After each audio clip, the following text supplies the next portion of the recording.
注意看，日本擂台上究竟发生了什么事情？在日本羽量级排名第一的格斗神童，居然被打得怀疑人生，更是在赛后破防开始嚎啕大哭，难以接受自己输比赛的现实。一旁的教练只能进行安抚，但是还是对中国勇士的表现震惊不已。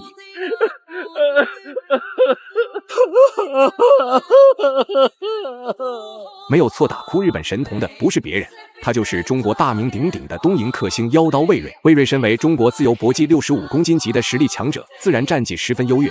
尤其是在职业巅峰时期的魏睿，并不满足在中国国内发展，反而带领教练团队开始在日本拳坛四处征战，只用短短5年时间就成功拿到踢拳世界排名第一的冠军金腰带。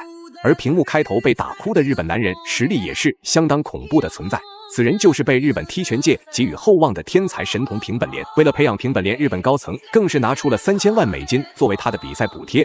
平本莲也没有令日本拳迷粉丝失望，小年纪就在日本踢拳领域越战越勇，连战连捷，实力战绩甚至超越了日本踢拳怪物世川武尊。魏睿今晚也将挑战平本莲，争夺含金量极高的世界冠军金腰带。好了，废话不多说，让我们看看今晚2位选手的表现如何。随着裁判一声令下，把比赛正式开始。蓝色拳套就是中国选手魏睿，红色拳套就是日本选手平本莲。虽然魏睿要比平本莲年龄大上许多，但是真要打起来，魏睿可没有以大欺小的嫌疑。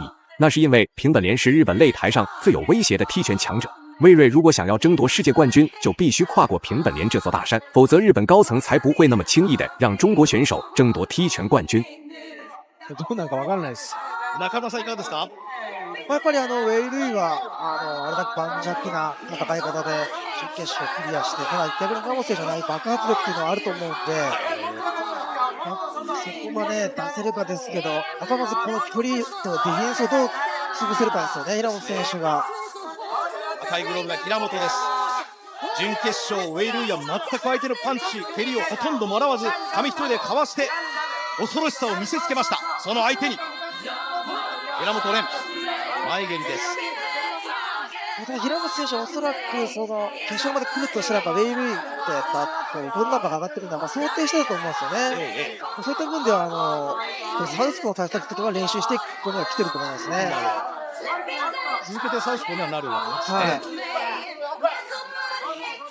いや、関根さん、本当に当たるかどうかですよね。そうですよね。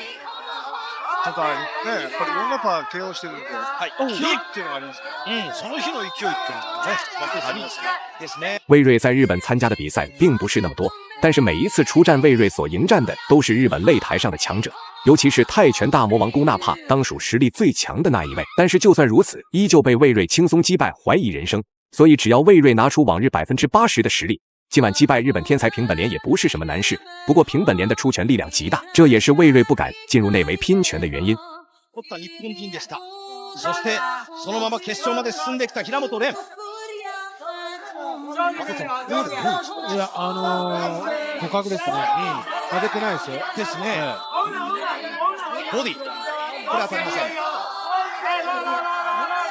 そんなに無理な攻撃出してないですね、平本。出してないですね。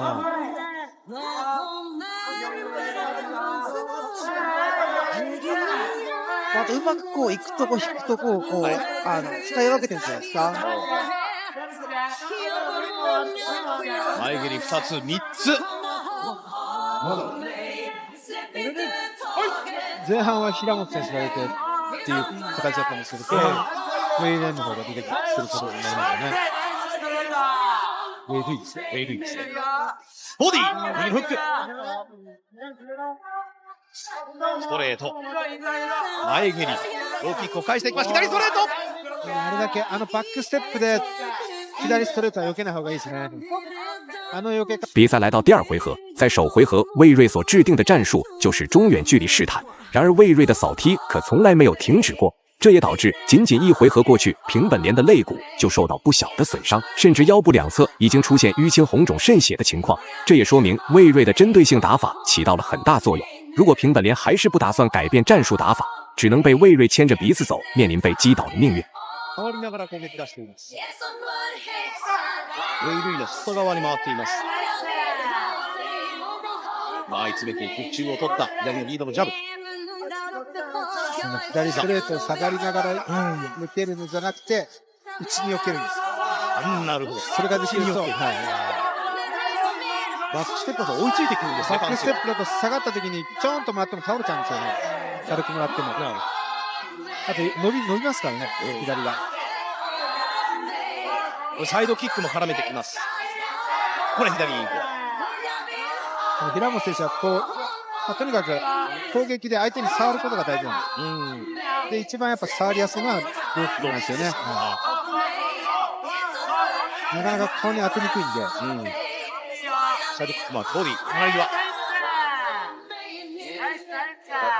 腕の割れるとここ最後、左のパンチも追ってきます。いや、左。比赛进行到现在，2位选手都有过精准命中。然而好在魏睿的脚下步伐比较灵活多变，这才避免了在站立拼拳阶段被平本莲击倒。魏睿多年打比赛，已经成功将散打和踢拳技术相融合，所以无论是中远距离还是内围拼拳，魏睿都选择快打快出。平本莲反应过来再去打反击的时候，已经为时已晚。いいですね。ウェイルインね、きちんとパンチ当てましたよ。いいですね。中村さんでもきっちり戦ってますね。そうですね。ちゃんとこう攻防の交換になってますからね。スペクトって一方的でしたけど、スペクトの時はもうスペクトのパンチもキックもほとんど当たりませんでした、ウェイルイに。そこにいながら幻影と戦っているようだったら逆から回転してくるキックです。フックを切った左ミドル。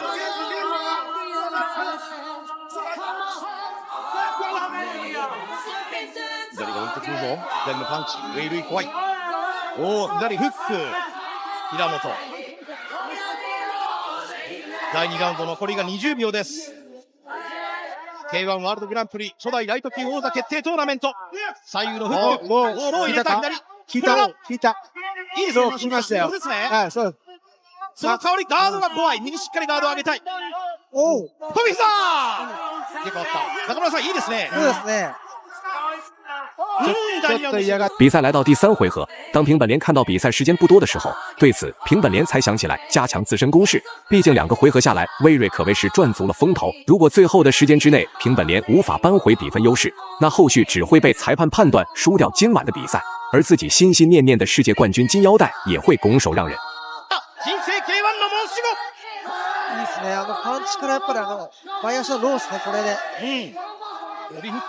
ただメレイもこうなると多分ここに詰めてパワーをものに攻めてくると思うんで、そこは近い距離ハイキックは危ない。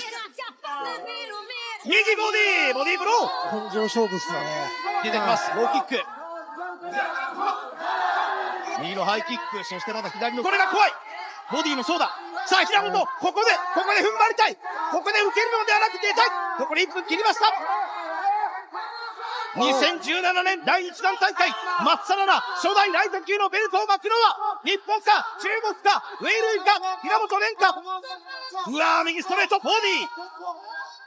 平本蓮攻撃止まったか。平本も返さないといけないですよ。ちょっと手数がローキック蹴ってもやっぱりあんだけ返してくると効いてないと思っちゃうんですよね。でもこれは効いてますからね。